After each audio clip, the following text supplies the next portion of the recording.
3,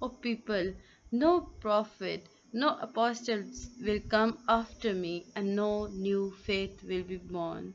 I sallallahu alaihi wasallam leave behind me two things, the Quran and Sunnah. And if you follow these you will never go astray. یعنی کہ نبی پاک صلی اللہ علیہ وسلم نے اپنے آخری خطبے میں کیا ارشاد فرمایا تھا؟ آپ کے پاس کا سناتا ہے جی. حجۃ الوداع کے وقت آپ صلی اللہ علیہ وسلم نے کیا خطبہ ارشاد فرمایا تھا؟ آپ نے ارشاد فرمایا تھا کہ اے لوگو، میرے بعد کوئی کتاب، کوئی پیغمبر نہیں آئے گا، کوئی نیا دین بھی نہیں آئے گا. میں تم لوگوں کے درمیان دو چیزوں کو چھوڑے جا رہا ہوں جو کہ ہیں قرآن اینڈ سننا. اگر آپ لوگ اس پہ عمل کریں گے تو آپ کامیاب رہیں گے اور کبھی بھٹکیں گے نہیں. اب ہم دیکھتے ہیں وصال سے پہلے کے مناظر. ٹاپک 140 ہے جی سکنس. یہ 19 صفر کا وقت ہے جی. 11 AH ہے، یعنی کہ 11 ہجری ہے، سن ہجری تھا. تو جنت البقیع کے آپ صلی اللہ علیہ وسلم آدھی رات کو جنت البقیع گئے. وہاں سے جب آپ واپس آئے نا تو آپ کی تھوڑی سی طبیعت خراب تھی، آپ خود کو بیمار محسوس کر رہے تھے، لیکن اس دوران بھی آپ نے نماز پڑھانا چھوڑا نہیں. لیکن 4 دن کے جب بخار ہو گیا، یعنی کہ بخار کو 4 دن ہو گئے اور یہ آہستہ آہستہ بڑھتا گیا، تو آپ تب بھی نماز پڑھا رہے تھے. لیکن یہاں پہ ایک امپورٹنٹ بات بتائی گئی تھی کہ ٹل دا ٹائم ہی کوڈ واک ہی صلی اللہ علیہ وسلم kept going to mosque while leading the prayer. یعنی کہ جب تک آپ صلی اللہ علیہ وسلم چل سکتے تھے نا تو آپ مسجد تشریف لاتے تھے نماز کو پڑھانے کے لیے. آخری کون سی نماز ہے؟ یاد رکھیے گا، نماز مغرب ہے. یاد رکھیں نبی پاک صلی اللہ علیہ وسلم نے آخری نماز کون سی پڑھی تھی یا پڑھائی تھی؟ دیٹ واز نماز مغرب. اسی دن جب نماز عشاء کا ٹائم آیا نا تو لوگوں نے نا انتظار کرنا شروع کر دیا، پوچھنا شروع کر دیا کہ نبی پاک صلی اللہ علیہ وسلم کدھر ہیں. تو کچھ لوگ آئے آپ کے پاس، آپ سے کہا کہ آپ صاحب آپ کا انتظار کر رہے ہیں. تو آپ صلی اللہ علیہ وسلم نے کچھ پانی لیا، پانی پیا، بات لیا، یعنی نہائے اور تیار ہوئے. بٹ آپ صلی اللہ علیہ وسلم بے ہوش ہو گئے یہاں پر. اور یہ 3 دفعہ ایسا ہوا تھا کہ آپ صلی اللہ علیہ وسلم اٹھتے تھے، پانی پیتے تھے اور پھر سنے چکر آ جاتے اور بے ہوش ہو جاتے. یہاں پہ آپ کو پراپر بتایا گیا کہ انہوں نے پانی پیا، بات کیا، مطلب نہائے اور تیار ہوئے تو آپ فینٹ ہو گئے. پھر آپ صلی اللہ علیہ وسلم نے حضرت ابو بکر کو بلایا اور ان سے کہا کہ وہ نماز کی امامت کرائیں. یاد رکھیں کسے بلایا تھا؟ حضرت ابو بکر کو. جب آپ حضرت ابو بکر کو بلایا اور انہوں نے ارشاد فرمایا کہ آپ حکم دیا کہ آپ نماز پڑھائیں، تو انہوں نے ایسے ہی کیا، یعنی حضرت ابو بکر نے ایسے ہی کیا. اور حضرت ابو بکر نے کتنے دن تک نماز پڑھائی تھی؟ یاد رکھیے گا، اب یہ وصال سے پہلے کی ہم بات کریں تو 3 دن.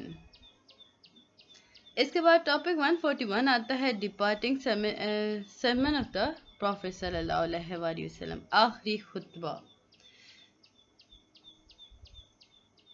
اب ایک دن نا نبی پاک صلی اللہ علیہ وسلم خود کو اچھا محسوس کرنے لگے، مطلب انہیں لگا کہ وہ بہتر ہو گئے ہیں. وہ اٹھے، وہ نہائے، تو حضرت علی اور حضرت عباس کی مدد کے ساتھ وہ مسجد میں آئے. یاد رکھیں کس کے ساتھ آئے تھے؟ حضرت علی اور حضرت عباس نے ان کی ہیلپ کی تھی مسجد تک آنے کے لیے.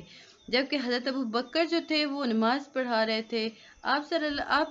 جب حضرت ابو بکر نے دیکھا نا حضرت محمد صلی اللہ علیہ وسلم کو تو وہ اسٹیپ بیک ہو گئے، امامت سے پیچھے ہٹ گئے. اور لیکن جب نبی پاک صلی اللہ علیہ وسلم نے نا انہیں پیچھے ہٹتے دیکھا تو آپ نے انہیں اشارہ کیا کہ آپ نماز قائم رکھیں، میں آپ کے پیچھے بیٹھوں گا. جب نماز ختم ہو گئی تو آپ صلی اللہ علیہ وسلم نے ایڈریس کیا جی لوگوں سے، اور ایک بہت وسیع یا بہت واضح، بہت بریف سرمن دیا، یعنی خطبہ دیا. اس میں آپ نے ارشاد فرمایا تھا، او people, if any one of you have any right over me, I صلی اللہ علیہ وسلم in front of you, take it from me. اگر اے لوگو، اگر تم لوگ سمجھتے ہو کہ تمہارا کوئی بھی رائٹ میرے پاس ہے تو میں تمہارے سامنے بیٹھا ہوں، لے لو مجھ سے. اگر if I have been cruel to anyone I am here before you. اگر میں نے کسی کے ساتھ سختی کی ہے، ناانصافی کیا ہے، میں تمہارے سامنے موجود ہوں. یا چاہو تو مجھ سے ریونج لے لو یا مجھے معاف کر دو. یعنی کہ either you take revenge from me and or forgive me so that I go to my Allah absolutely pious. تاکہ میں اللہ کے پاس مکمل پاک باز ہو کے جا سکوں. ٹاپک 142 ہے دی لیونگ دا ورلڈ. جب آپ صلی اللہ علیہ وآلہ وسلم نے نا سرمن دے دیا، یعنی خطبہ دے دیا، تو آپ اٹھے اور حجرہ کی طرف چلے گئے. آپ کس حجرے کی طرف گئے تھے؟ حضرت عائشہ کے حجرے کی طرف گئے تھے. اور یہاں پر آ کر نا آپ نے اشرفیاں لی جو ان کے پاس موجود تھیں اور غریبوں میں بانٹ دیں. یہاں اس مقام پر نبی پاک صلی اللہ علیہ وآلہ وسلم نے ارشاد فرمایا تھا کہ اناؤنس کیا تھا بیسیکلی کہ میرے بعد کوئی پروفٹ نہیں ہے، یا یوں کہہ لے کہ پروفٹ، یا بہت سمپل کر دوں تو میں کہوں گی کہ آپ صلی اللہ علیہ وسلم نے ارشاد فرمایا تھا کہ اب میرے پاس کوئی پراپرٹی نہیں ہے.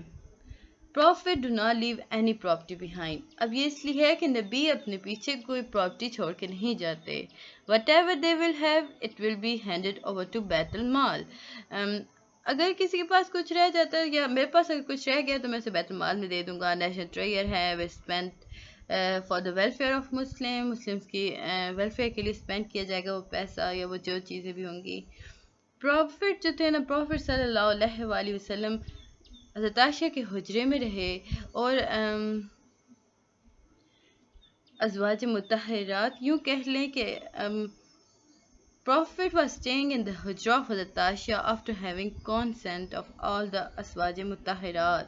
اب سارے ازواج مطہرات کے کو راضی کر کے، وہ کہہ کہ ان کے متفقہ فیصلے یا متفقہ راضی نامے کے بعد آپ حضرت عائشہ کے حجرے میں رہے.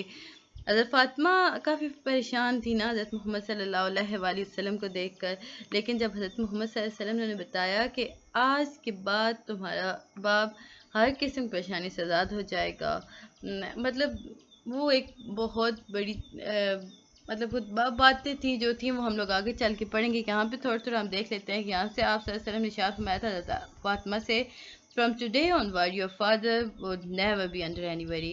یعنی کہ آج کے بعد تمہارا باپ کبھی کسی پریشانی کا سامنا نہیں کرے گا یا پریشان نہیں ہوگا.